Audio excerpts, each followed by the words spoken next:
evening, everyone. Welcome to Mountain Lake Files. Tonight, we have 3 stories.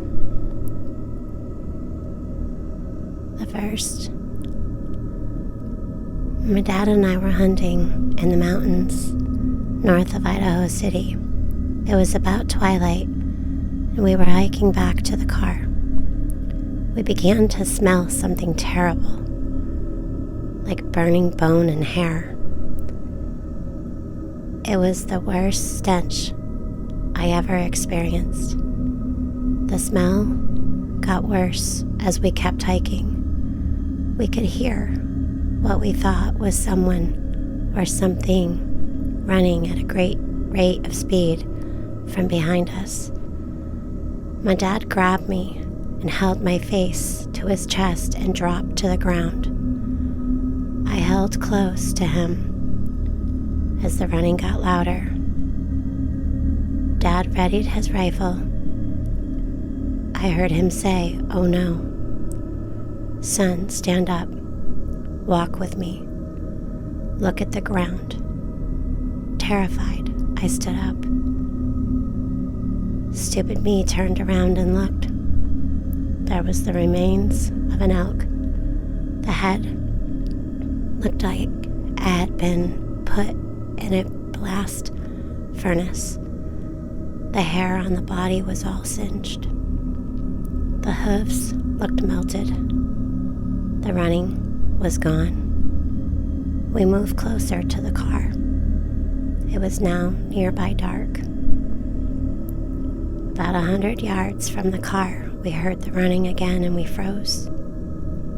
All of a sudden, the forest lit up like noonday. We heard a very loud whoosh,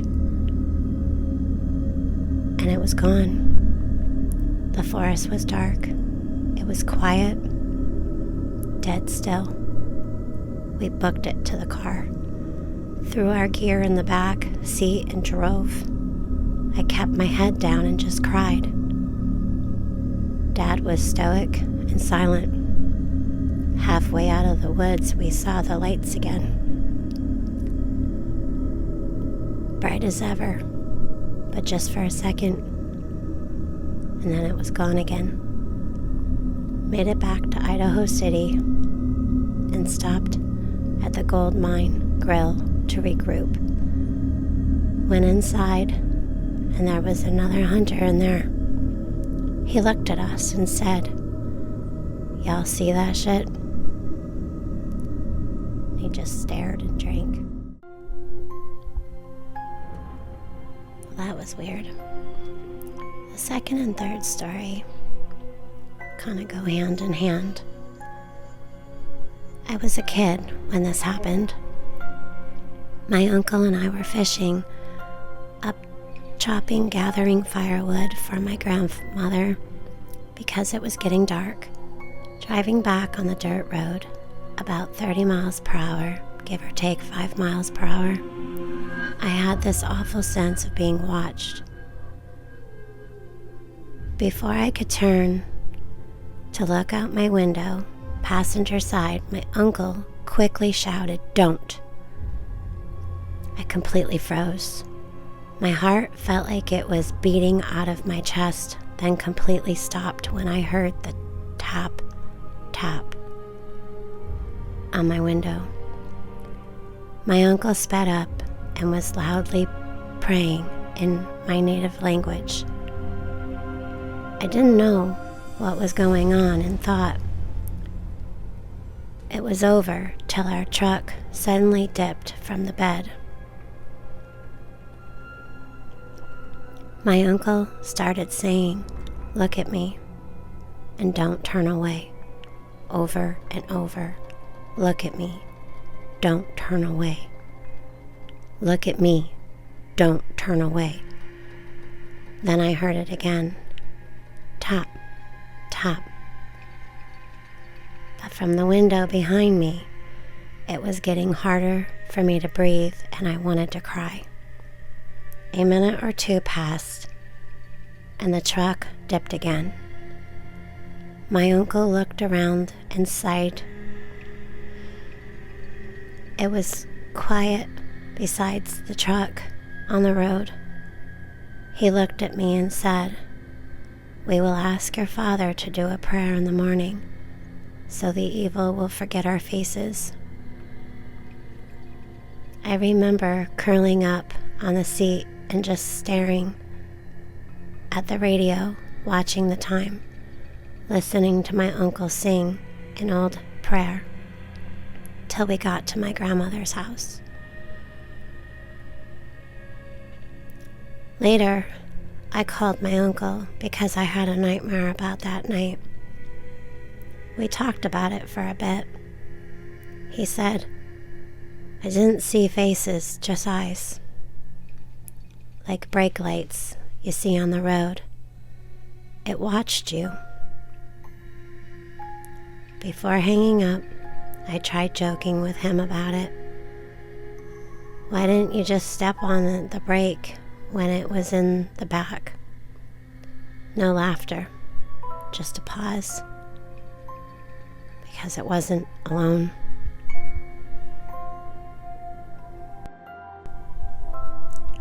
This next story is from someone who replied to the one just read. Wow, this is eerily similar to a story my friend's grandfather told us. Grandpa owned a large herd of sheep, which during the summer grazed in the mountains in central Utah. In the 1960s, his sheep herder was a small Mexican man. Well, we'll call him Juan. Juan stayed in a very small trailer in a meadow while tending the sheep.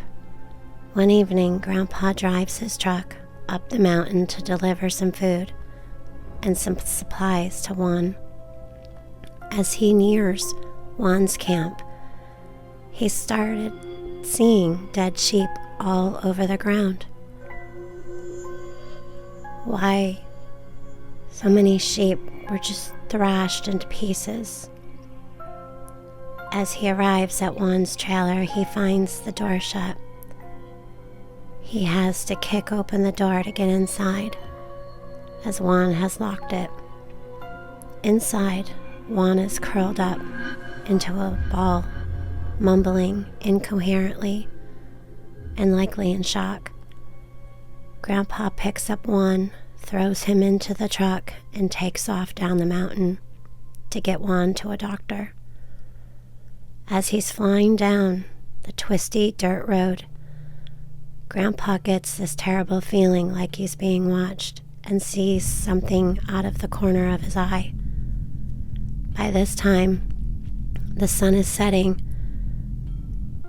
and the light isn't very good. He turns to look out the passenger side window and sees a creature he describes as looking like an inside-out deer running alongside the truck. The creature dropped back out of sight, only to come bounding back again even faster, running on his hind legs only. The creature then ran across the road right in front of the truck. Grandpa swerves to miss it and ends up rolling the truck down the mountainside. One is killed in the accident, and Grandpa spends more than a month in the hospital. It's possible that Grandpa was just playing with us, but that really wasn't his style. He was an old cowboy and swore that it was the truth. He brought it up when we were making fun of chupacabras. He believed that it was some sort of chupacabra-like animal he saw. I don't know about you guys, but those stories all sound something similar to skinwalkers to me. Let me know what you think. What do you think these things are out there chasing people in their vehicles? Y'all have a great night. Stay safe. Keep your doors locked. Stay warm and dry.